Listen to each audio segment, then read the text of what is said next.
Afrika.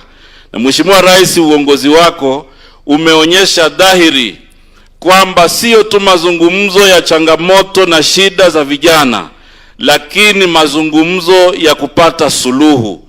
Suluhu zingine zinaweza kuwa zitachangiwa na vijana wenyewe. Suluhu zingine zitakuwa za ubunifu.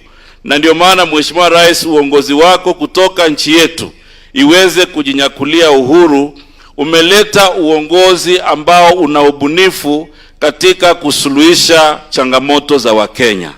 Ni muhimu sasa Wakenya wote tuweze kukuunga mkono, tuweze kuunga mkono rais wetu, ili wakati anakuwa mbunifu kusuluhisha matatizo ya maendeleo na ya kijamii, tuwe na hali ambayo tunamuunga mkono, kwa sababu jambo la kuhakikisha kwamba tunabadilisha yaliyokuweko ni safari ambayo inahitaji ushirikiano mkubwa. Nimeona Fikirini amezungumza wale vijana wa 20th century na vijana wa 21st century. Unajua Mheshimiwa Rais, kuna vijana pia walio staafu. Kama mimi sasa nilikuwa kijana, sasa nimestaafu. Na wengi wameketi hapa walikuwa vijana, sasa wamestaafu. Hiyo inamaanisha ujana ni mpito. Kwa hivyo wakati unapata nafasi ya kuwa kijana sasa, itumie nafasi hiyo vizuri, kwa sababu dunia hii imejaa watu walio na umbea na fitina. Imejaa wengine ambao wakati ndoto yake haitimii, anatafuta kijana ili amsaidie kutimiza ndoto yake. Hata nimeona saa ingine wanasiasa wanakosa dira, wanakosa mtandao, sasa wao wanatumia vijana kulete fujo. Nyinyi vijana mjue kwamba wakati unatumiwa na mwanasiasa au mwingine yoyote kuleta fujo, ujue wewe hautafuti ndoto yako katika fujo. Wewe unamsaidia mwingine kutafuta ndoto yake. Those people who incite our youth to violence, most of them have already arrived at their career. They have already arrived at their destination. Let us not allow the energy of young people, the innovation of young people, to be used by few people to create divisions among our country, to create disharmony, to create violence, because in an environment of violence, we cannot have prosperity. We cannot have our youth to realize their potential in an environment where there's lawlessness, in an environment where violence is encouraged. And therefore, Your Excellency, as a ministry, we are ready to engage the youth.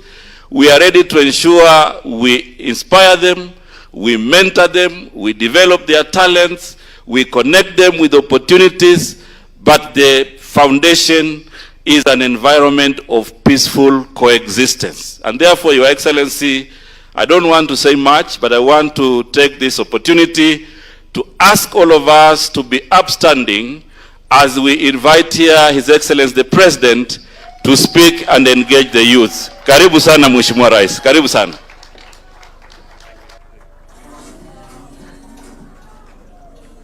Asanteni sana, tafadhali mnaweza keti chini. Thank you very much.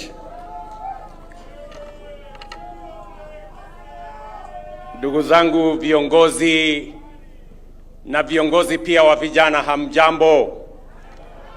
Kakamega murembe, muri mwoyo? Wananchi wa Kenya, Bwana Yesu asifiwe. Assalamu alaikum. Leo mimi nimefurahi sana kufika mji huu wa Kakamega. Nimshukuru Vice Chancellor wetu wa chuo cha Masinde Muliro kwa kutukaribisha hapa. Mpigeni makofi, yuko pale. Niwashukuru pia wizara yetu wakiungana na county government ya hapa Kakamega kwa kupanga hafla hii. A very important occasion for us as a nation, that we are very proud of our young people, their knowledge, their energy, their innovation, their expertise. And today we come here to celebrate the International Young People's Day.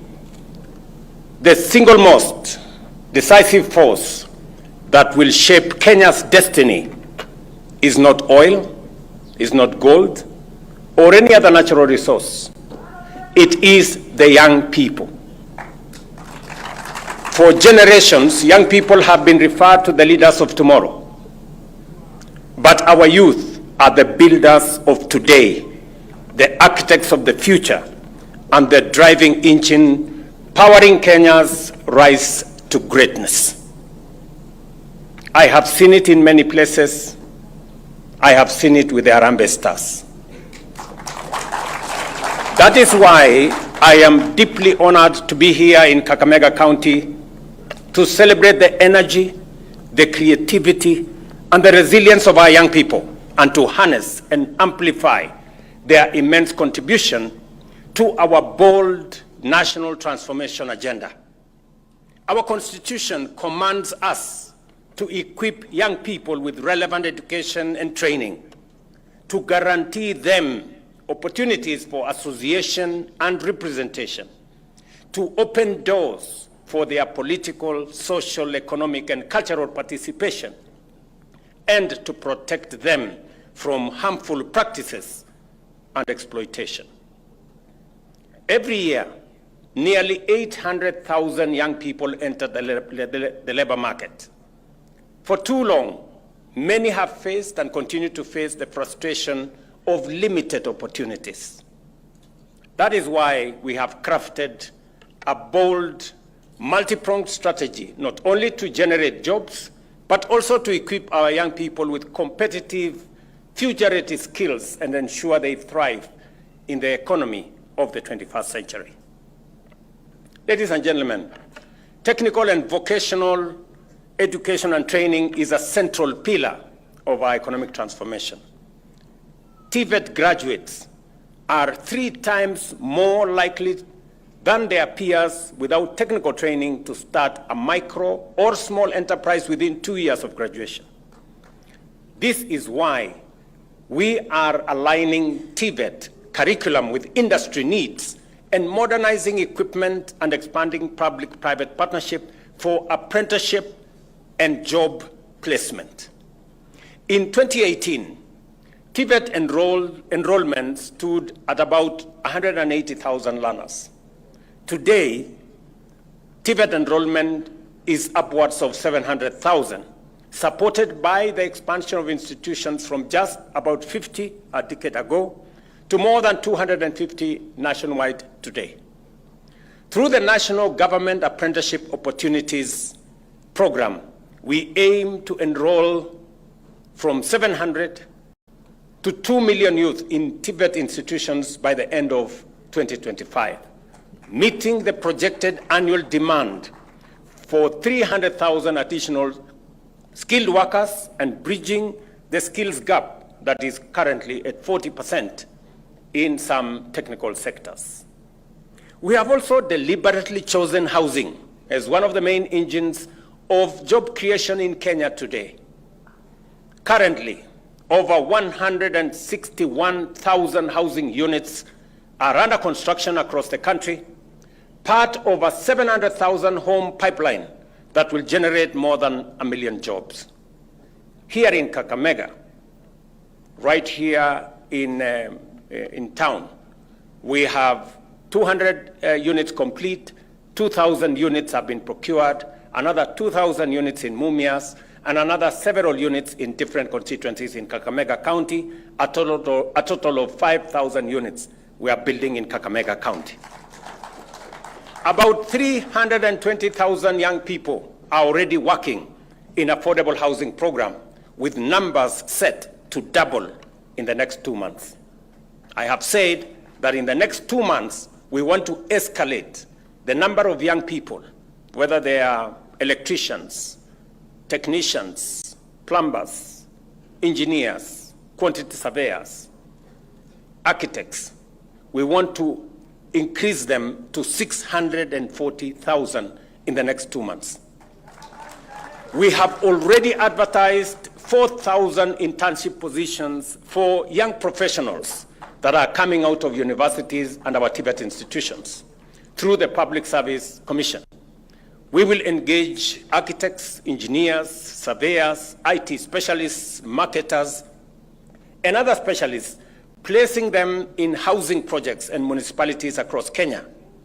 Our goal is to expand these opportunities so that by January next year, in the next 6 months or so, 10,000 interns will have been placed in affordable housing program where they will gain skills, build networks, and acquire the experience needed to launch their careers.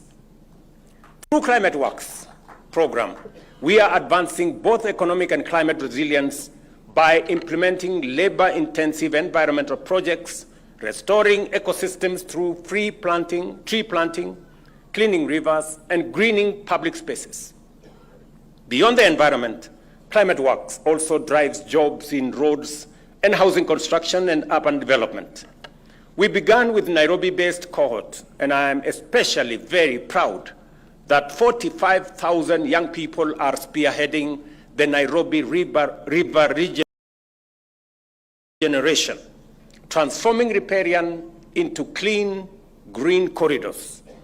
This initiative is now being rolled out across the country through an expanded roadworks program, which will soon grow to 113,000 young people, including 4,000 in Kakamega County. Similarly, the Kandarasi Mtaani initiative will employ another 200,000 more young people in labor-intensive works in housing and market projects, including our hostels development program across the country.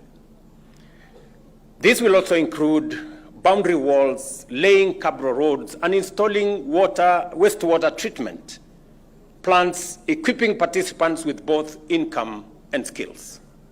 Ladies and gentlemen, the Financial Inclusion Fund, commonly known as the Hustler Fund, has emerged as one of the most transformative financial inclusion initiatives in Kenya's history, with a direct and profound impact on our young people.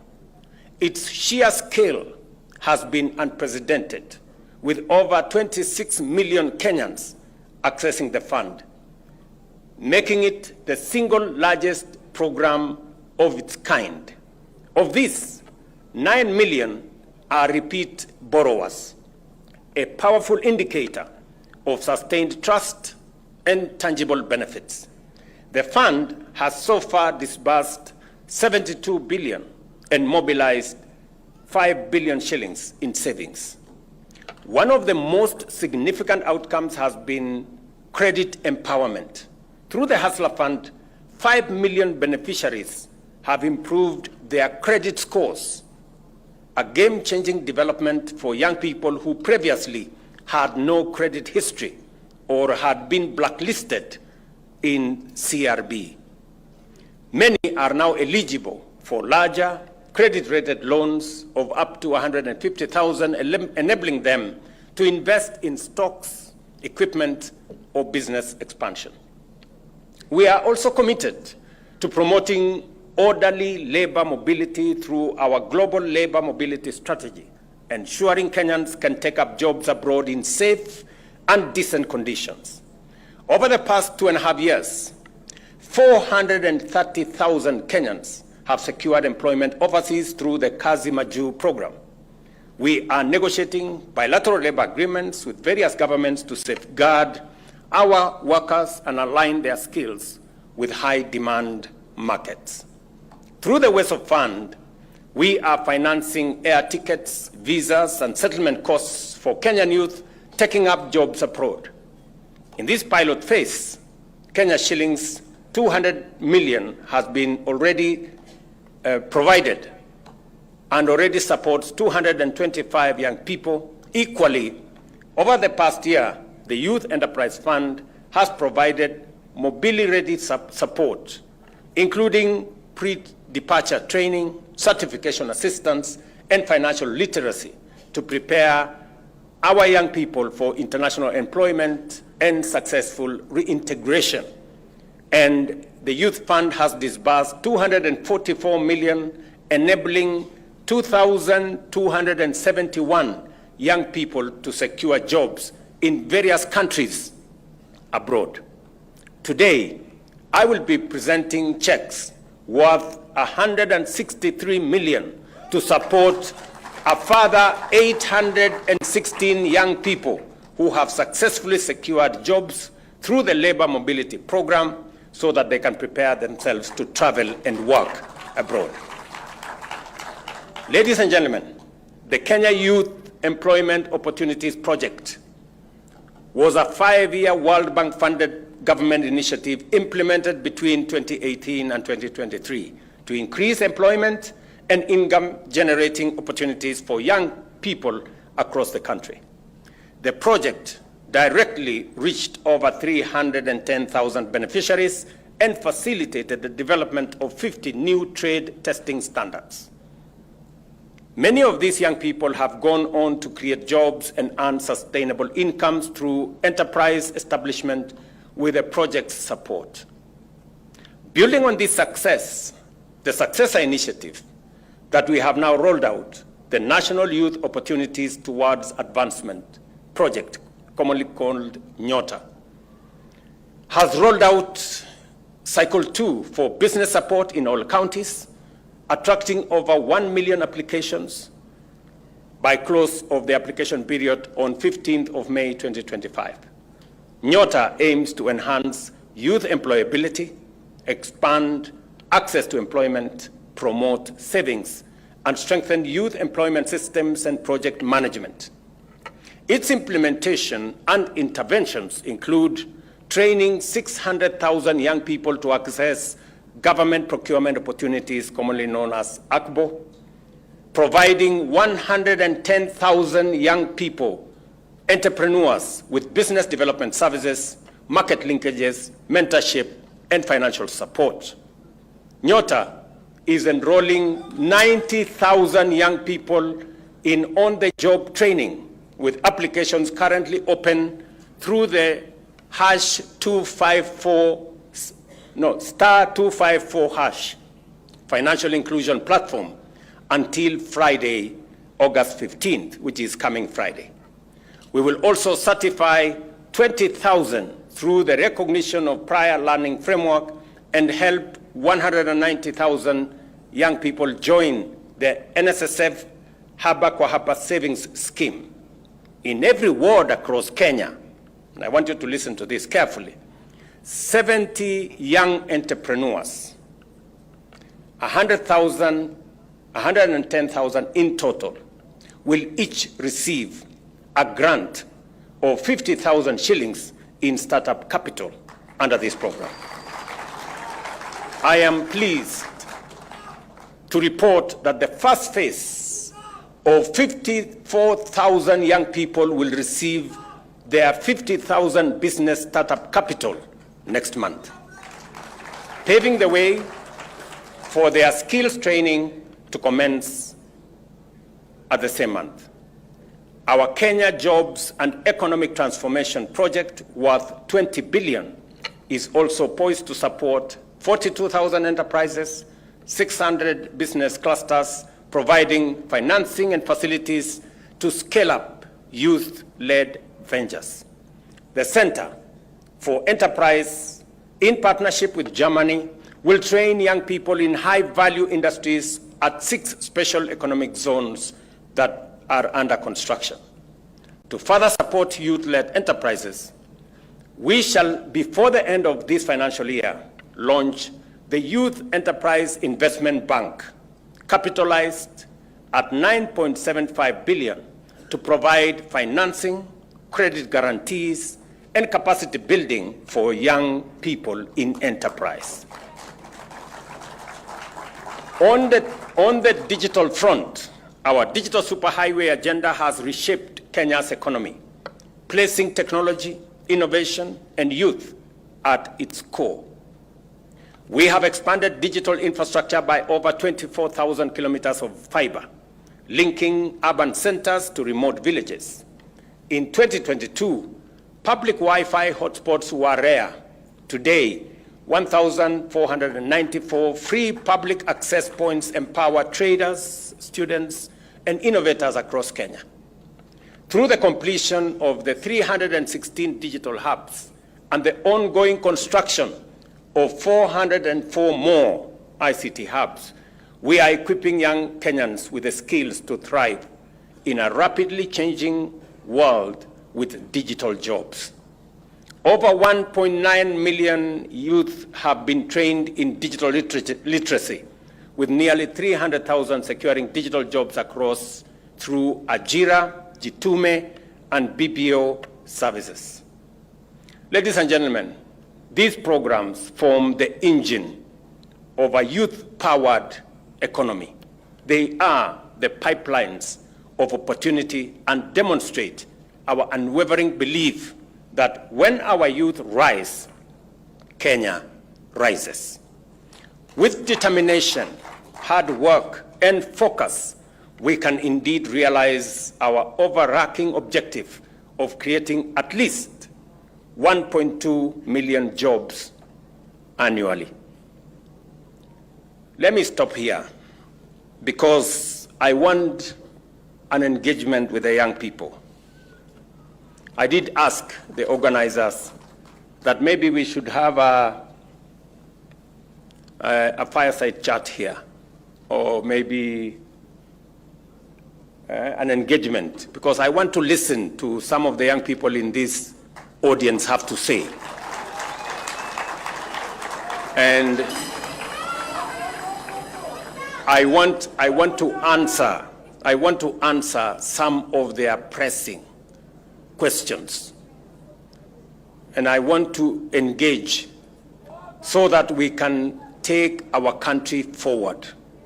We want to have an informed conversation. You know, we do not want to engage in rumors, in propaganda, in fake news, in distorted issues. We want to engage on matters that are important to the young people of our nation.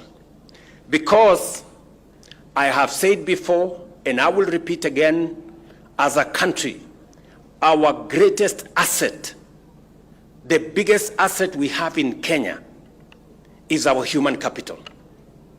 And that human capital, the biggest portion of that human capital is the young people of our nation. If we are to succeed as a country, we can only succeed if we bring on board the largest sector of our society, the people with the energy, with the innovation, with the talents, with the expertise, with the knowledge, the young people of our nation. If we bring them into the equation, and if they influence how we go forward, we will succeed as a nation. And that is my mission, to make sure that we put the young people of our country at the center of our planning, of our policy, of our legislation, of our progress. That is how we are going to succeed as a country. And this moment, this day, the International Youth Day, provides us with that opportunity for us to engage with the young people of our nation. And I am looking forward to that engagement so that I can explain to you what we are doing. You can ask me the questions on what we are doing so that we can have an engagement that is mutually beneficial, both to you as the young people of our nation and to us as the leadership of our country. Thank you very much, and God bless you. Tumpongeze Rais tafadhali kwa makofi.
Thank you.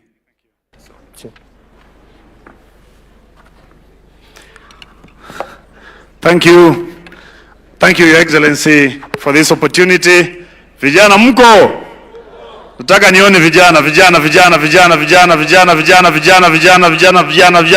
power.